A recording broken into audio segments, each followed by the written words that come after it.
those.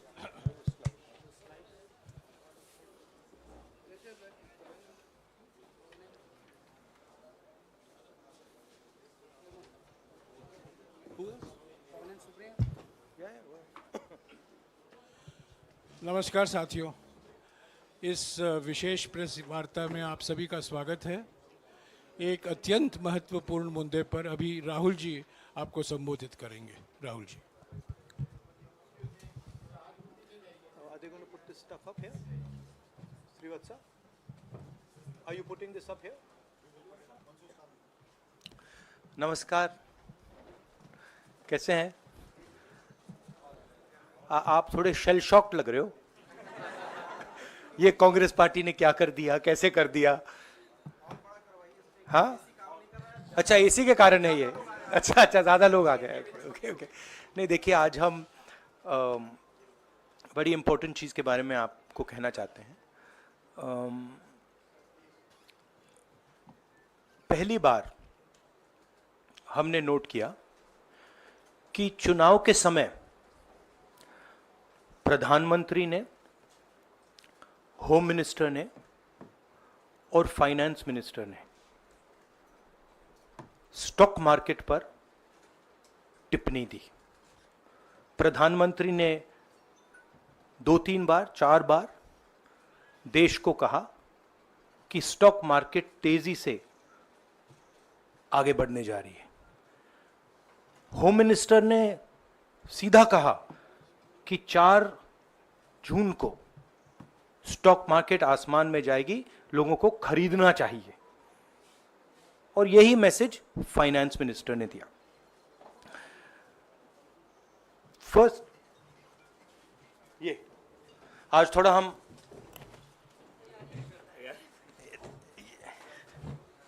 तो ये chronology है। अमित शाह कहते हैं बाय शेयर्स बिफोर 4 जून। 19 में नरेंद्र मोदी जी कहते हैं stock market will break records on June 4। फिर 28 मई को रिपीट करते हैं।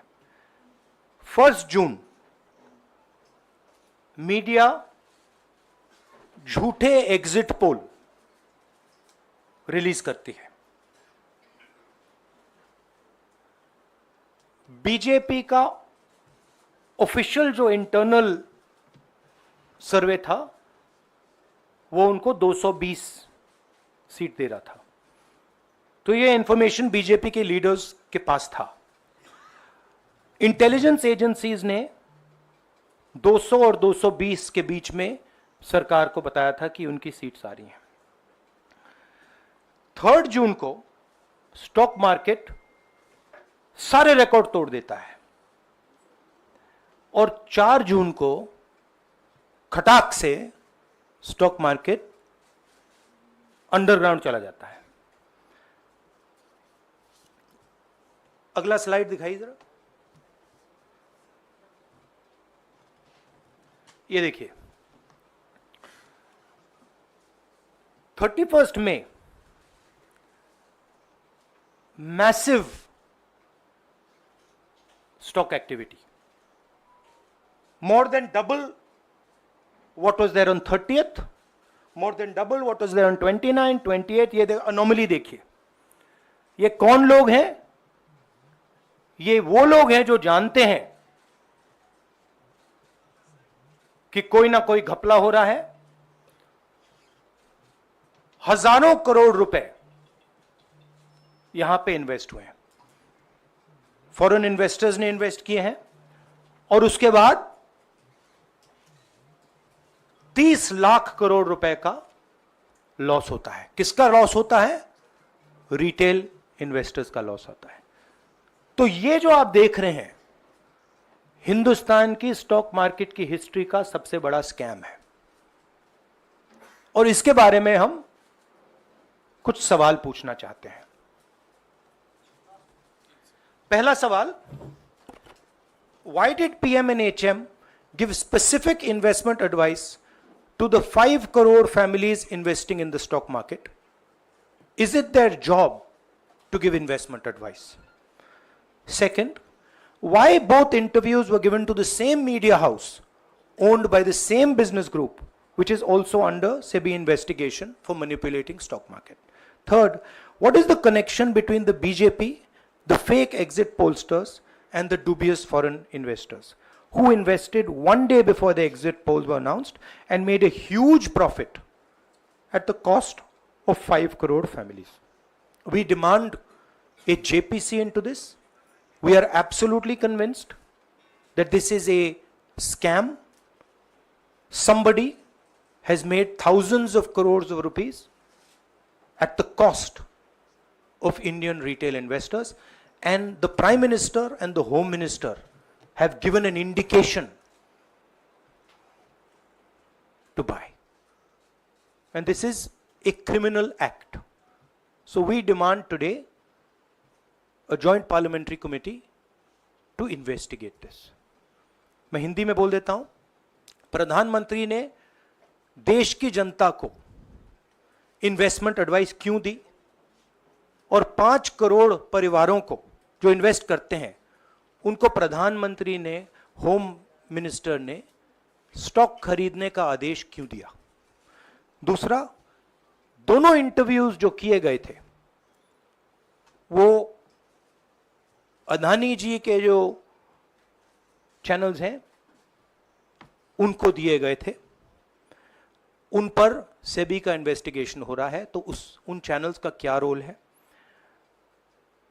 और बीजेपी के बीच में जो फेक एग्जिट पोलस्टर्स हैं और ये जो फॉरेन इन्वेस्टर्स हैं, इनके बीच में क्या कोई रिश्ता है?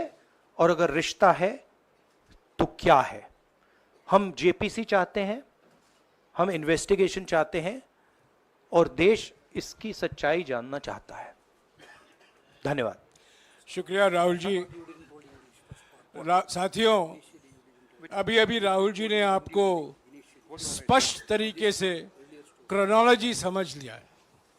बार बार गृह मंत्री कहते थे अब क्रोनोलॉजी समझिए। आज राहुल जी ने देश को क्रोनोलॉजी समझाया है। इसके ऊपर अगर आपके सवाल हैं तो एक एक करके आप पूछेगा, एक एक करके पूछेगा।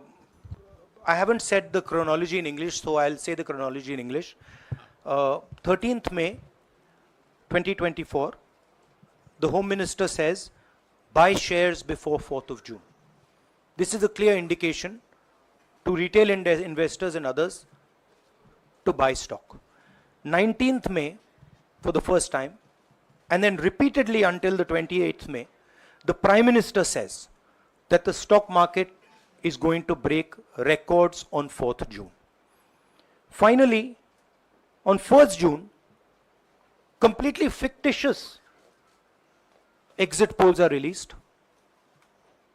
These investors are given a completely wrong impression. And on the 3rd of June, as we all know, the stock market breaks all records and then crashes on the 4th of June. Whoever has made money as the stock market rose and also as the stock market crashed. And we are interested in having a joint parliamentary committee, a JPC, to investigate the role of the Prime Minister, the role of the Home Minister, role of BJP members, and also those people who have done these fake exit polls. And finally, we want to understand who are the people, these foreign investors, who did these trades. So we want an investigation for that. शुक्रिया राहुल जी। हाँ संजय। राहुल जी, इससे पहले भी आपने Adani issue पे JPC पिछली लोकसभा में मांग की थी, तो क्या आप चाहेंगे कि ये इशू और हिंडनबर्ग इशू दोनों कंबाइन हो और दोनों की जांच हो? ये जो इशू है, this is a broader issue than just the Adani issue. It is connected to the Adani issue, but this is a much broader issue. This is directly the Prime Minister of India, Home Minister, who are privy to data on actual election results, who have IB reports, who have their own data, who are advising retail investors to buy stock on the floor. This has never happened before. And by the way, the Prime Minister has never commented on stock market before this. This is the first time the Prime Minister has commented, very interestingly, and multiple times, one after the other, saying that stock market is going to boom, stock market is going to boom, stock market is going to boom. And at the same time, he has information that the exit polls are wrong. He has information that he knows what is going to happen because he has IB data and he also has his own party data. हाँ जी रवि। राहुल जी, मेरा सवाल यही है कि जी news ने भी ये सारी चीज़ बताई है जनता को कि कई चैनलों ने मिलकर ये सब चीज़ किया है, जिस तरह से एग्जिट पोल करके लोगों को गुमराह किया है, जिस तरह से शेयर बाजार में सारा कुछ हुआ है। जी न्यूज़ ने भी इस मामले को उठाया है और बताया है, और आपके कहने का सीधा अर्थ है कि अडानी को इसका फायदा उठाने के लिए किया गया है? नहीं, मेरा कहने का ये अर्थ है कि उसमें अदानी इन्वॉल्व हो सकता है, मगर ये अदानी से बहुत बड़ी चीज़ है। इसमें बीजेपी के सबसे बड़े नेताओं ने कहा है, रिटेल इन्वेस्टर्स को मैसेज दिया है कि आपको स्टॉक खरीदना चाहिए। उनके पास इंफॉर्मेशन थी कि एग्जिट पोल्स गलत हैं, उनके पास इंफॉर्मेशन थी कि बीजेपी को फुल मेजॉरिटी नहीं मिलने वाली है, और वो जानते थे 3 जून को और 4 जून को क्या होने वाला है। कितने का 30 लाख, कितना 30 लाख करोड़ का नुकसान हुआ है, कितने का 30 लाख करोड़ रुपए का नुकसान हुआ है, और हजारों लाखों करोड़ रुपए का चुने हुए लोगों को फायदा हुआ है। और हम इंक्वायरी चाहते हैं प्रधानमंत्री पर, होम मिनिस्टर पर, जिन्होंने एग्जिट पोल किया उन पर, और ये जो फॉरेन इन्वेस्टर्स हैं उन पर। हाँ शेमिन।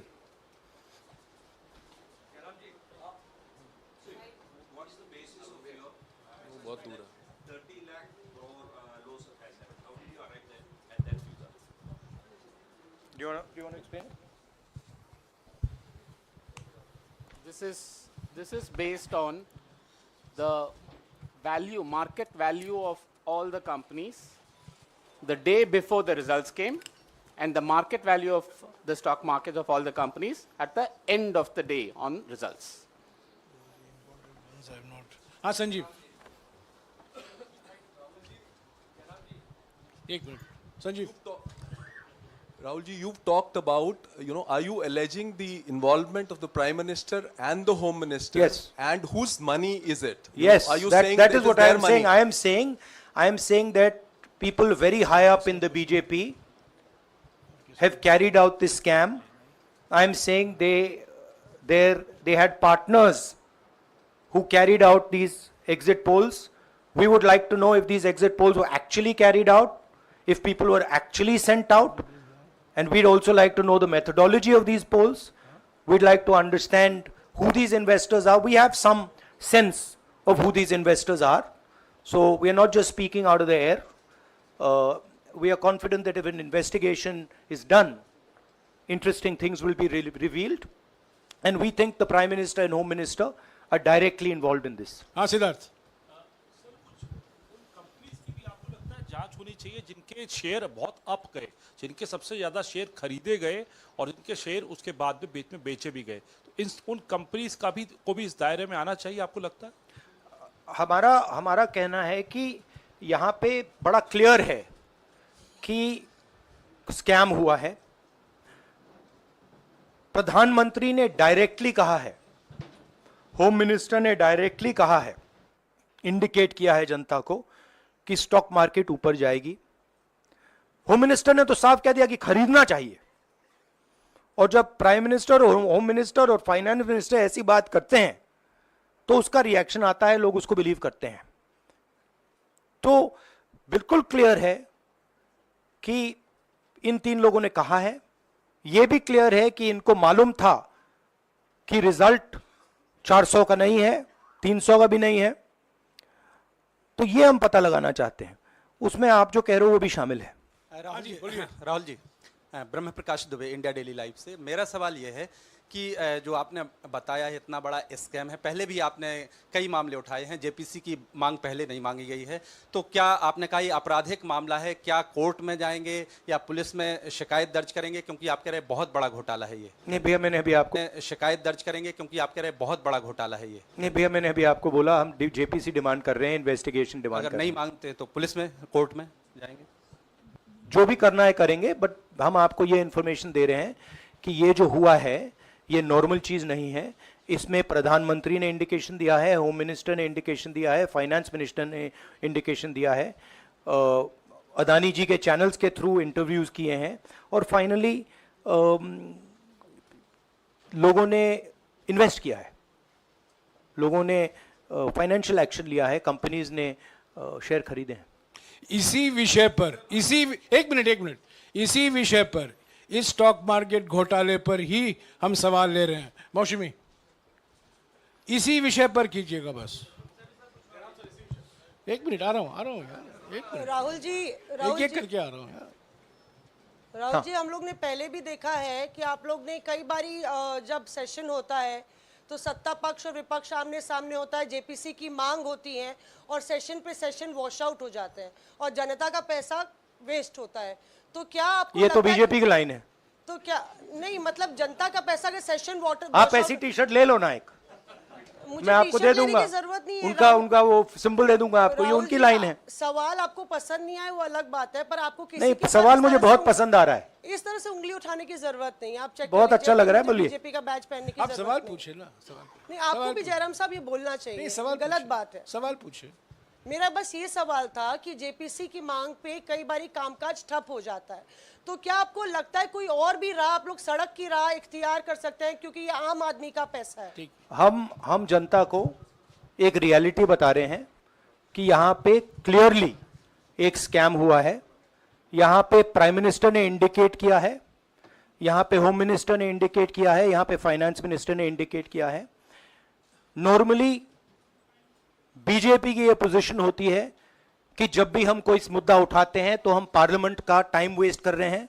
वही पोजीशन आपने अपनाई है, इसलिए मैंने आपसे कहा कि देखिए आप बीजेपी की पोजीशन ले रही हैं। रियलिटी, एक सेकंड, रियलिटी ये है कि हम जेपीसी करवाएंगे। अब ऑपोजिशन में बहुत ज्यादा ताकत है, बहुत ज्यादा स्ट्रेंथ है, और पूरा जो पार्लियामेंट की सिचुएशन है वो बदल गई है। हाँ जैनेंद्र,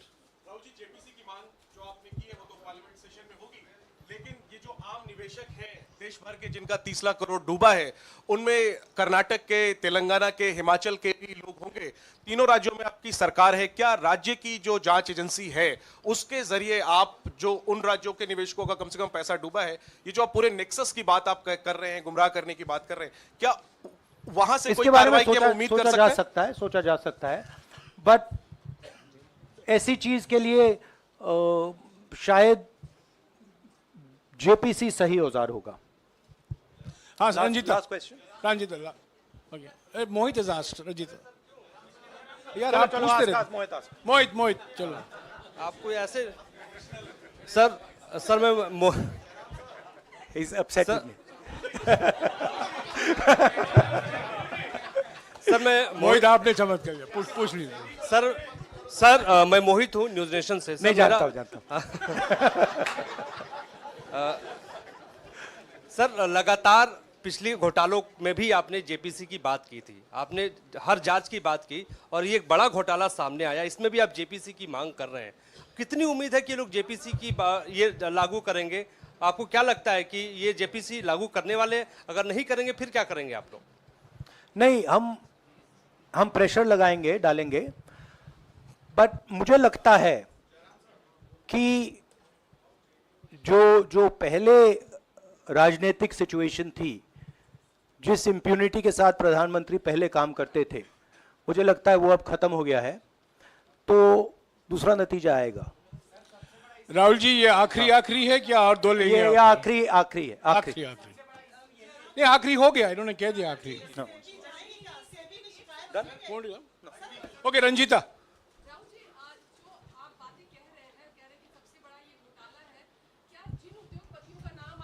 लेते रहे हैं, चुनावी जो रैलियां रही हैं उसमें भी और उसके बाद भी, क्या आप कहना चाहते हैं कि सरकार ने मदद की है उन उद्योगपतियों को और अमीर बनाने में? नहीं, मैं कह रहा हूं, मैं सिर्फ सरकार की बात नहीं कर रहा हूं, मैं दो इंडिविजुअल्स की बात कर रहा हूं। प्रधानमंत्री ने और हिंदुस्तान के सब रिटेल इन्वेस्टर्स जिनको नुकसान हुआ है, मैं आपसे बोल रहा हूं, आपको यह बात समझ आ जाएगी। आपका पैसा गया है, आपकी कमाई गई है, आपको नुकसान हुआ है, और इसमें करोड़ों युवा हैं जो ईमानदार हैं। तो नरेंद्र मोदी जी ने, अमित शाह जी ने आपको मैसेज दिया कि 4 तारीख को स्टॉक मार्केट आसमान छुएगी, और आपने उन पर भरोसा किया। मगर सच्चाई यह थी कि नरेंद्र मोदी को मालूम था कि 4 जून को स्टॉक मार्केट आसमान नहीं छुएगी। 4 जून को स्टॉक मार्केट का जबरदस्त नुकसान होने जा रहा है, क्योंकि उनके पास इंटेलिजेंस की रिपोर्ट थी और बीजेपी का जो इंटरनल असेसमेंट था 220 सीट का, वो उनके हाथ में था। तो मेरा यह सवाल है, और मैं आपसे इन्वेस्टर से कहना चाहता हूं कि आपको जो चोट पहुंची है, जो आपको दर्द हुआ है, वो चोट नरेंद्र मोदी जी और अमित शाह के बयान ने आपको पहुंचाई है। और हजारों करोड़ रुपए किसी ना किसी ने चोरी किए हैं, वो आपके जेब से गए हैं, रिटेल इन्वेस्टर्स के जेब से गए हैं। तो मैं चाहता हूं, आपके लिए बोल रहा हूं, मैं आपके लिए बोल रहा हूं कि इन्वेस्टिगेशन होना चाहिए, पता लगाना चाहिए कि प्रधानमंत्री जी ने, होम मिनिस्टर ने आपको यह गलत इंफॉर्मेशन क्यों दी, और ये कौन लोग हैं, इन्वेस्टर्स जो हैं, फॉरेन इन्वेस्टर्स हैं, जिन्होंने इस दिन फायदा उठाया। ये देखिए ग्राफ है, ये रेड चार्ट जो है, इसको देख लीजिए। ये नॉर्मल ट्रेडिंग है, ये नॉर्मल ट्रेडिंग है, ये ग्रे वाली नॉर्मल ट्रेडिंग है, और ये जो ट्रेडिंग है, ये अबनॉर्मल ट्रेडिंग है, ये 2-3 गुना है, और फिर ये हुआ है नुकसान। तो ये नरेंद्र मोदी जी और अमित शाह से मैं पूछ रहा हूं कि आप में इसमें आपका क्या रोल था, और रिटेल इन्वेस्टर्स के लिए पूछ रहा हूं, आपकी मदद के लिए, आपकी मदद करने के लिए पूछ रहा हूं, और इन्वेस्टिगेशन होगा तो आपके लिए होगा। धन्यवाद, शुक्रिया। Thank you.